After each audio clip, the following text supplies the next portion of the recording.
फातिमा की रानी माँ, प्रभु यीशु की माँ, आसरा तू ही है माँ।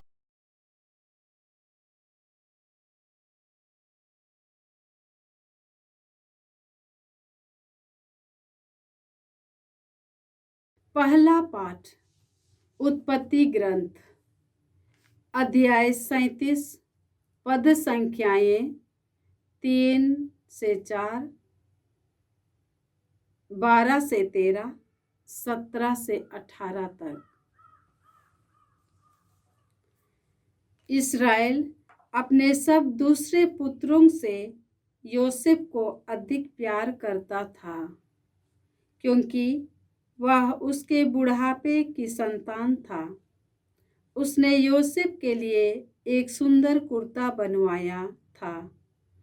उसके भाइयों ने देखा कि उनका पिता हमारे सब भाइयों से योसेफ को अधिक प्यार करता है, इसलिए वे उससे बैर करने लगे और उससे अच्छी तरह बात भी नहीं करते थे। योसेफ के भाई अपने पिता की भेड़ बकरियां चराने सिखेम गए थे। इस्राएल ने योसेफ से कहा, तुम्हारे भाई सिखेम में भेड़ें चरा रहे हैं, मैं तुमको उनके पास भेजना चाहता हूँ।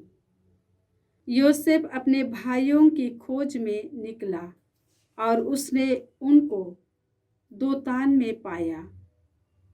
उन्होंने उससे दूर से आते देखा था और उनके पहुंचने से पहले ही वे उससे मार डालने की षड्यंत्र रचने लगे। उन्होंने एक दूसरे से कहा, देखो, वह स्वप्नदृष्टा आ रहा है, चलो हम उसे मारकर किसी कुएं में फेंक दें। हम यह कहेंगे कि कोई हिंस्र पशु उसे खा गया है, तब हम देखेंगे कि उसके स्वप्न उसके किस काम के आते हैं। रूबेन यह सुनकर उससे उनके हाथों से बचाने की उद्देश्य से बोला, हम उसकी हत्या ना करें। तब रूबेन ने फिर कहा, तुम उनका रक्त नहीं बहाओ, उसे मरुभूमि के कुएं में फेंक दो, किंतु उस पर हाथ मत लगाओ। वह उससे उनके हाथों से बचाकर पिता के पास पहुंचा देना चाहता था।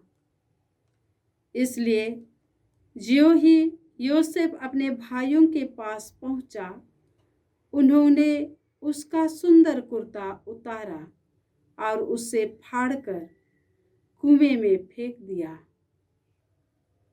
वह कुआं सूखा हुआ था, उसमें पानी नहीं था। इसके बाद वे बैठकर भोजन करने लगे। उन्होंने आंखें ऊपर उठाकर देखा कि इस्माइलियों का एक कारवां गिलाद से आ रहा है।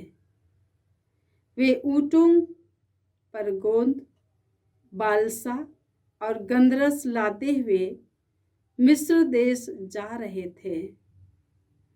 तब यूदा ने अपने भाइयों से कहा, अपने भाई को मारने और उसका रक्त छिपाने से हमें क्या लाभ होगा? आओ हम उससे इस्माइलियों के हाथ बेच दे और उस पर हाथ नहीं लगाएं, क्योंकि वह तो हमारा भाई और हमारा रक्त संबंधी है। उसके भाइयों ने उसकी बात मान ली। उस समय मिद्यानी व्यापारी उधर से निकले। उन्होंने योसेफ को कुएं में से निकाला और उसे चांदी के 20 सिक्कों में इस्माइलियों के हाथ बेच दिया और वे योसेफ को मिस्र देश ले गए। प्रभु की वाणी। ईश्वर को धन्यवाद। भजन अनुवाक्य। प्रभु के अपूर्व कार्य याद रखो। प्रभु के अपूर्व कार्य याद रखो। प्रभु ने उस देश में अकाल पड़ने दिया और जीवन निर्वाह के सब साधन नष्ट किए। उसने इससे पहले एक मनुष्य को वहां भेजा था। योसेफ वहां दास के रूप में बिक गया था। अनुवाक्य। प्रभु के अपूर्व कार्य याद रखो। प्रभु के अपूर्व कार्य याद रखो। उसके पैरों में बेड़ियां डाली गई और उसके गर्दन में लोहे की जंजीरें, परंतु उसने जो कहा था वह समय पर पूरा हो गया। प्रभु ने उससे सच्चा प्रमाणित किया। अनुवाक्य। प्रभु के अपूर्व कार्य याद रखो। प्रभु के अपूर्व कार्य याद रखो। तब राजा ने उससे छोड़ देने का आदेश दिया। राष्ट्रों के शासक ने उसे मुक्त किया और उसे अपने घराने का अधिपति तथा अपने सारे संपत्ति का प्रबंधक बनाया। अनुवाक्य। प्रभु के अपूर्व कार्य याद रखो। प्रभु के अपूर्व कार्य याद रखो। जय घोष।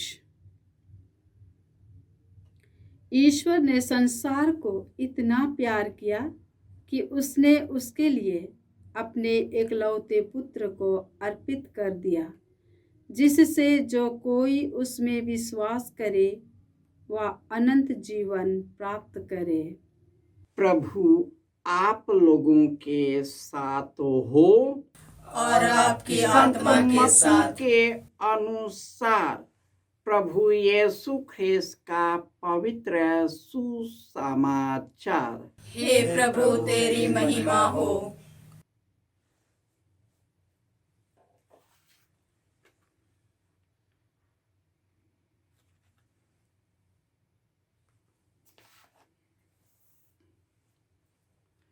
अध्याय 21 पद संख्याएं 33 से 34, 45 से 46। यीशु ने महायाजकों और जनता के नेताओं से कहा, एक दूसरा दृष्टांत सुनो।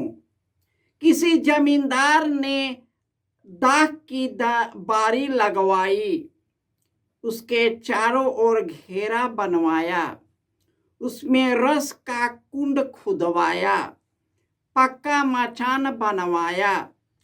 तब उसे आसामियों को पट्टे पर देकर वह परदेश चला गया। फसल का समय आने पर उसने आसामियों के पास अपने नौकरों को भेजा, जिससे वे फसल का हिस्सा वसूल करे।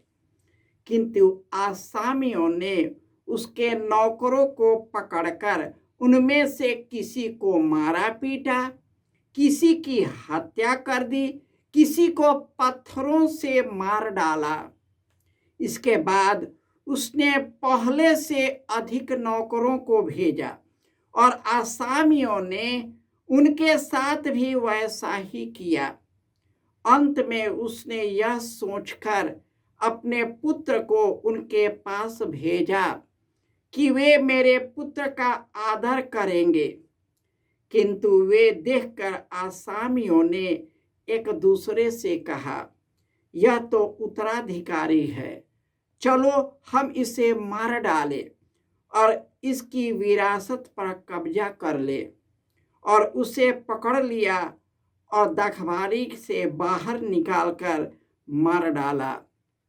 जब दखबारी का स्वामी लौटेगा तो वह उन आसामियों को क्या करेगा? उन्होंने यीशु से कहा, वह तो उन दुष्टों का सर्वनाश करेगा और अपनी दाखबारी का पट्टा दूसरे आसामियों को देगा, जो समय पर फसल का हिस्सा देते रहेंगे। यीशु ने उनसे कहा, क्या तुम लोगों ने यह धर्म ग्रंथ में कभी यह नहीं पढ़ा? कारीगरों ने जिस पत्थर को बेकार समझकर निकाल दिया था वही कोने का पत्थर बन गया है। यह प्रभु का कार्य है, यह हमारे दृष्टि में अपूर्व है। इसलिए मैं तुम लोगों से कहता हूँ, स्वर्ग का राज्य तुम में से ले लिया जाएगा और ऐसे राशक को दिया जाएगा जो इसका उचित फल उत्पन्न करेगा। महायाजक और फरीसी उसके दृष्टांत सुनकर समझ गए कि वह हमारे विषय में कह रहे हैं। वे उन्हें गिरफ्तार करने का उपाय ढूंढने लगे, किंतु वे जनता से डरते थे क्योंकि वह यीशु को नबी मानती थी। यह प्रभु का सुसमाचार है। हे क्रिस्त तेरी स्तुति हो। ख्रिस्त में प्यारे भाइयों और बहनों, ईश्वर ने संसार को इतना प्यार किया कि उसने उसके लिए अपने एकलौते पुत्र को अर्पित किया, जिससे जो कोई उसमें विश्वास करे उसका सर्वनाश न हो बल्कि अनंत जीवन प्राप्त कर सके। प्रभु यीशु अनंत जीवन देने के लिए हमारे जैसे मनुष्य बन गए, हमारे लिए मर गए और उन्होंने अपना मिशन कार्य हम लोगों के लिए सौंप कर चले गए। आज के पहले पाठ में उत्पत्ति ग्रंथ में हम सुनेंगे किस प्रकार याकूब के बेटों ने अपने ही छोटे भाई जोसेफ को ईर्ष्या से सबसे पहले उसे मार डालने का षड्यंत्र रचा और बाद में नहीं हुआ तो इश्माइलियों के हाथों बेच दिया। अपने ही खून का भाई अपने ही भाई का नहीं हुआ। उसी प्रकार ईश्वर ने उनके ही वंश से आए हुए लोग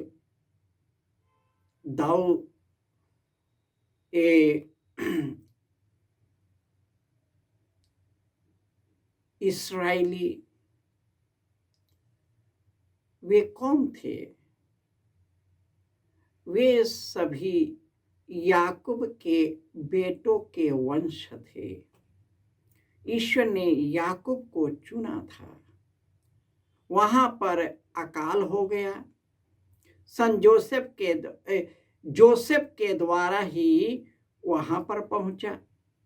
बाद में वहां का राजा उसको भुला दिया, वे वहां के गुलाम बन गए, यंत्रणाएं सहने लगे।